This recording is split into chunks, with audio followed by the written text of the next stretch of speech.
नमस्कार। मैं हूं आलोक यात्री और आप देख रहे हैं अपना पसंदीदा प्रोग्राम इंडिया डेली का खास शो शैतान।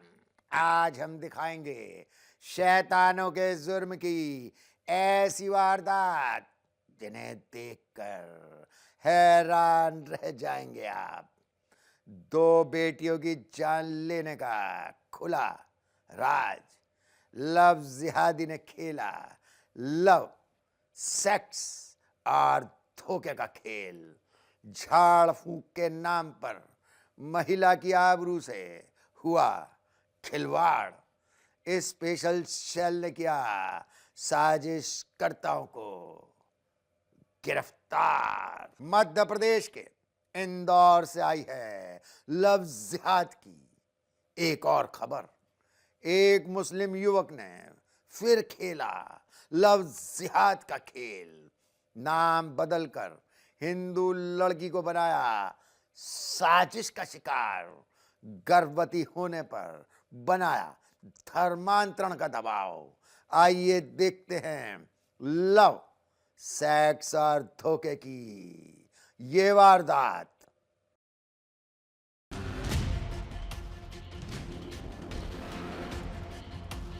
एमपी के इंदौर से एक ऐसी कहानी सामने आई जहां प्यार के नाम पर छल, विश्वास के नाम पर धोखा और रिश्ते के नाम पर हैवानियत की सारी हदें पार कर दी गई।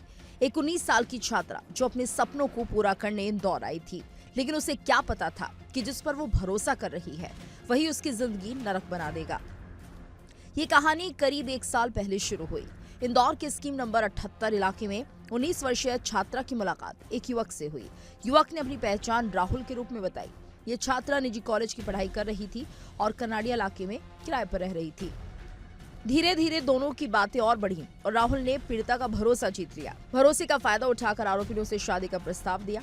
जून 2025 की वो तारीख जब आरोपी ने पीड़िता को अपने घर बुलाया। उस समय घर पर कोई नहीं था। शादी का झांसा देकर आरोपी ने छात्रा के साथ शारीरिक संबंध बनाए, लेकिन जब छात्रा ने शादी की बात छेड़ी तो आरोपी का असली चेहरा सामने आया। पीड़िता ने एक शिकायत दर्ज कराई थी कि पढ़ने के दौरान जब कहीं इधर उधर मार्केट में थी स्कीम 78 में, तो उसका एक परिचय किसी लड़के से हुआ था और उस लड़के ने उसका अपना नाम राहुल बताया था।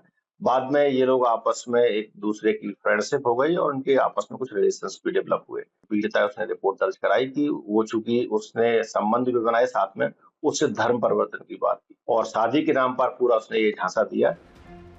उसने अपना असली नाम अब्दुल अजीज पठान बताया और साफ कर दिया कि शादी करनी है तो धर्म परिवर्तन करना होगा। पीड़िता के मुताबिक जब उसने इसका विरोध किया तो आरोपी ने एक और हथियार निकाल लिया, ब्लैकमेलिंग। पीड़िता का आरोप है कि जब उसने धर्म परिवर्तन से इनकार किया और पुलिस में जाने की बात कही तो आरोपी ने उसके वीडियो वायरल करने की धमकी दी। ब्लैकमेलिंग का ये दौर चलता रहा और जब इसका राहुल नाम के व्यक्ति का जो वेरिफिकेशन किया गया है, तो ये अब्दुल मजीद पठान नाम का व्यक्ति है, लड़का है, जो थाना खजाना क्षेत्र का रहने वाला है। इसको भी राउंड अप किया गया। ये लड़का वही थाना खजराना का रहने वाला है। ये भी कुछ प्राइवेट टाइप में काम करता है और इधर उधर घूमता है। उसी समय इसका परिचय हुआ होगा, तो ये आपस में दोनों मिलने लगे। बाद में कि एक फ्रेंडशिप भी डेवलप हो गई। आरोपी से लगातार शारीरिक शोषण का शिकार बनाता रहा। आखिरी बार सितंबर में भी उसे जबरदस्ती घर ले जाकर उसके साथ संबंध बनाए गए। पीड़िता ने जो आरोप लगाए हैं वो हैरान करने वाले हैं। पीड़िता को जबरन नशा कराया गया, प्रेगनेंसी टेस्ट कराया गया और गर्भपात की दवाइयां तक दी गई। इतना ही नहीं, उसे धार्मिक स्थल पर ले जाकर जबरन कलमा पढ़वाने का भी आरोप है।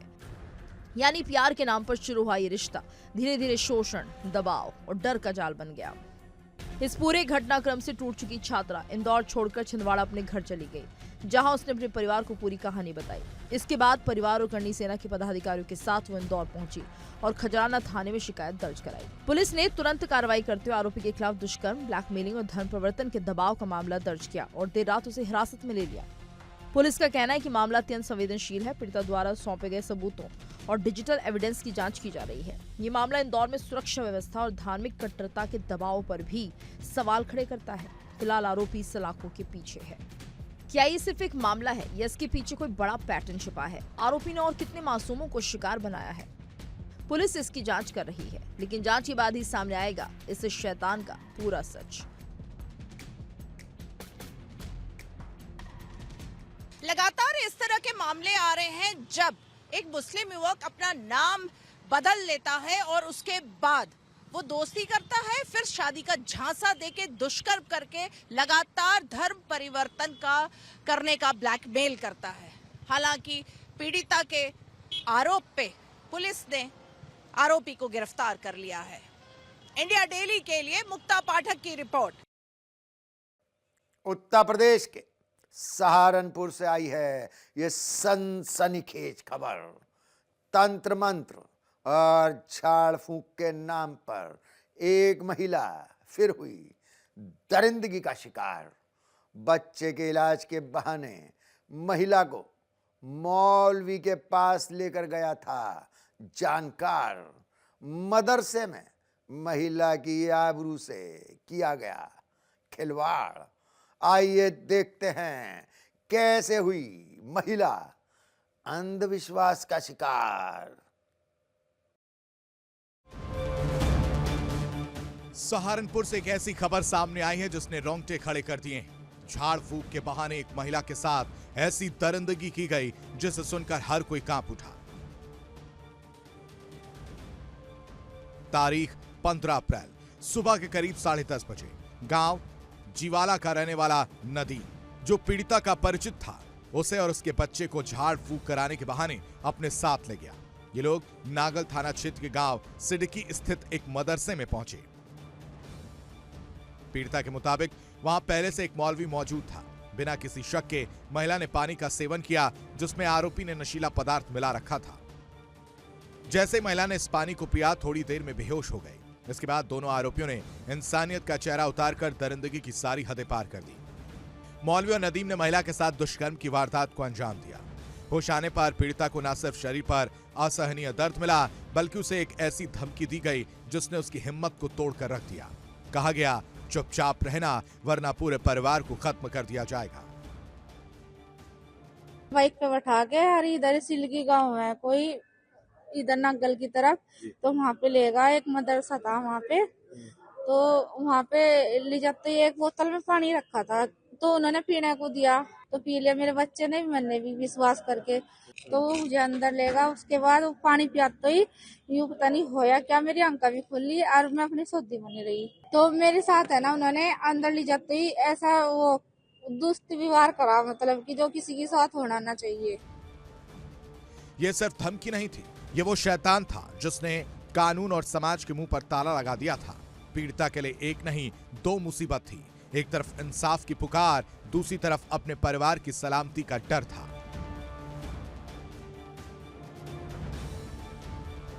इस घटना का दुखद पहलू यह है कि इस वारदात के बाद पीड़िता जब फतेहपुर थाने पहुंची तो उसे इंसाफ नहीं मिला। आरोपी के स्थानीय थाने में उसकी सुनवाई नहीं हुई, बल्कि आरोपी ने वहां पहुंचकर कार्रवाई को प्रभावित करने की कोशिश की। मजबूर होकर महिला को अपने पति के साथ एसएसपी का दरवाजा खटखटाना पड़ा। तब जाकर पुलिस ने मामले का संज्ञान लिया कि एक विवाहिता महिला को 15 तारीख को उसका पड़ोसी नदीम अपने साथ एक मौलवी जुनैद के यहाँ ले गया, जहाँ उसको नशीला पदार्थ पिलाकर उसके साथ दुष्कर्म किया गया।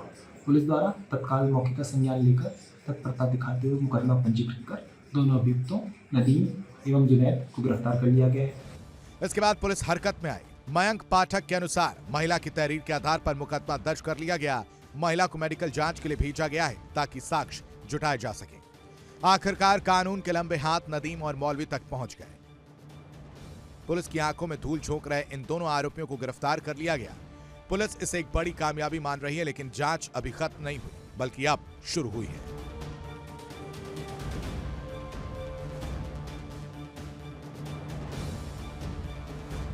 तो अब है ना, मैं आगे कार्रवाई करना चाह रही, जो मतलब कि मुझे इंसाफ मिले जी। वो हफीज था, मतलब कि मौलवी था, मतलब नदीम वगैरह नाम था उनका, वो लेके गए थे, मेरे पड़ोस में ही थे। मतलब सूत्रों के मुताबिक पूछताछ के दौरान दोनों आरोपी गोलमोल जवाब दे रहे हैं। पुलिस अब इस बात की तहकीकात कर रही कि क्या ये दोनों अकेले थे या इनके पीछे कोई बड़ा नेटवर्क काम कर रहा है। क्या इन्होंने इससे पहले भी किसी को अपना शिकार बनाया है? ये वो सवाल हैं जो इलाके में दहशत और चर्चा का विषय बना हुआ है। पुलिस अब हर एंगल से जांच में जुटी है। पुराने रिकॉर्ड खंगाले जा रहे हैं। इलाके में पूछताछ तेज है और हर उस कड़ी को जोड़ा जा रहा है जो इस काले सच तक पहुंचा सके। प्रारंभिक जांच में ये तथ्य सामने आए हैं कि एक अभियुक्त नदीम के साथ इनके पूर्व में भी संबंध रहे हैं। अग्रिम विधिक कार्रवाई प्रचलित है, मौके पर शांति है। क्योंकि ये सिर्फ एक केस नहीं, भरोसे के कत्ल की कहानी है, जहां इलाज के नाम पर जहर दिया गया और आस्था के नाम पर दरिंदगी का खेल खेला गया। अब सवाल सिर्फ गिरफ्तारी का नहीं, सवाल है क्या इस अंधेरे के पीछे और भी चेहरे छिपे हैं। सहारनपुर से मस्जिद के अंदर एक दरिंदगी की वारदात की घटना सामने आई है, जहां मौलवी ने झाड़ फूक के बहाने एक महिला के साथ गैंगरेप किया है। और ये कहानी सिख पीड़िता ने अपने आरोप में बताया है कि जब वो मौलवी के पास पहुंची तो मौलवी ने बच्चे और उसको ताबीज का फूंक कर उसको पानी पिलाया, जिसमें तथाकथित नशीला पदार्थ था, जिसके बाद वो जो पीड़िता महिला है बेहोश हो गई। जब वो होश में आई तो घटना का पता चला कि उसके साथ दुष्कर्म की वारदात हुई है, जिसको लेकर उसने पति से शिकायत की। पति ने न्याय की गुहार लगाने के लिए पुलिस और थानों के चक्कर लगाए, जिसके बाद उस मामले को लेकर दर्ज कर लिया गया। पुलिस ने कहा कि हर संभव मदद की जाएगा और न्याय के लिए जो हो सकेगा उसकी कोशिश की जाएगी। वीडियो जर्नलिस्ट सर्वजीत सिंह साथ अनुज कुमार, इंडिया टेली, सहारनपुर। देश की राजधानी दिल्ली से आई है ये सनसनीखेज खबर। स्पेशल सेल ने ऐसे देशद्रोहियों को किया है गिरफ्तार जो देश का बिगाड़ना चाहते थे। माहौल जिहाद के नाम पर जुटा रहे थे आतंकी फंड। आइए देखते हैं देश भर में चले अभियान के दौरान कैसे हुआ इन दहशतगर्दों का पर्दाफाश।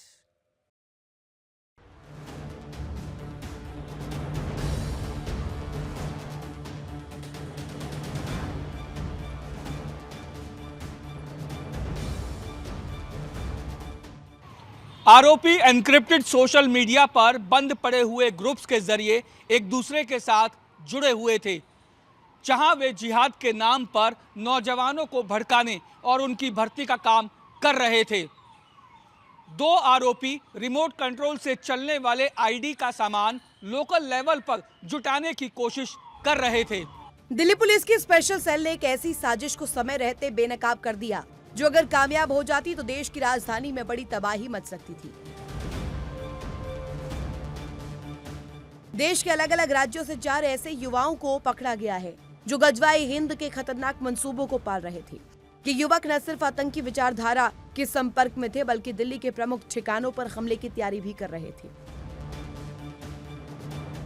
ये कार्रवाई दिल्ली पुलिस की स्पेशल सेल का एक सटीक इंटेलिजेंस बेस्ड ऑपरेशन था। पुलिस को सूचना मिली थी कि कुछ संदिग्ध युवक सोशल मीडिया के गुप्त ग्रुप्स के जरिए देश विरोधी गतिविधियों की साजिश रच रहे हैं।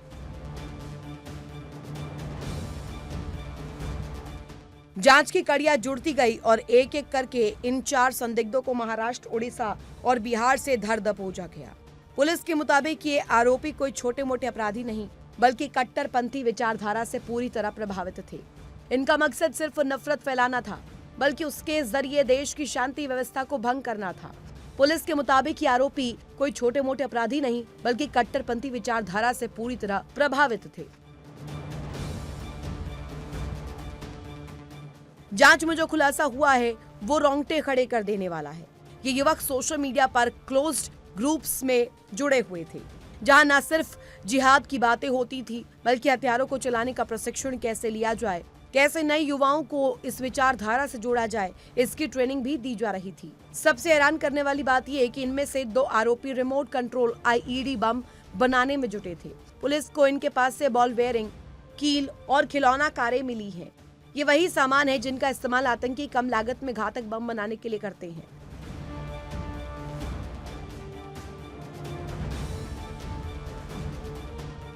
इनका प्लान एक बड़े विस्फोट को अंजाम देना था।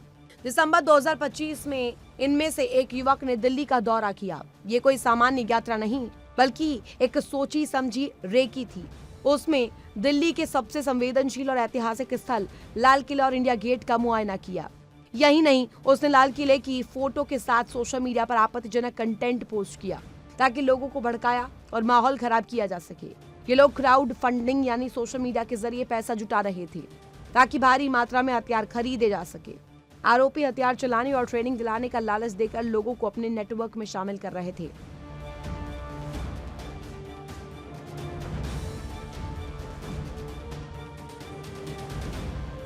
इन आरोपियों की बैकग्राउंड जानकर कोई भी चौंक जाएगा। ये किसी रसूखदार परिवार से नहीं बल्कि बेहद साधारण परिवारों में से आते हैं। इनमें से कोई मैकेनिक है, कोई सिक्योरिटी गार्ड का काम करता है तो कोई प्लम्बर है। इनकी पढ़ाई लिखाई भी 10वीं तक की है, लेकिन इंटरनेट की अंधेरी दुनिया, जिसे डार्क वेब या कट्टरपंथी सोशल मीडिया ग्रुप्स कहते हैं, उसने इनके दिमाग में नफरत का जहर भर दिया। चंद पैसों और कट्टरपंथी भाषणों के प्रभाव में आकर ये लोग आज सलाखों के पीछे हैं।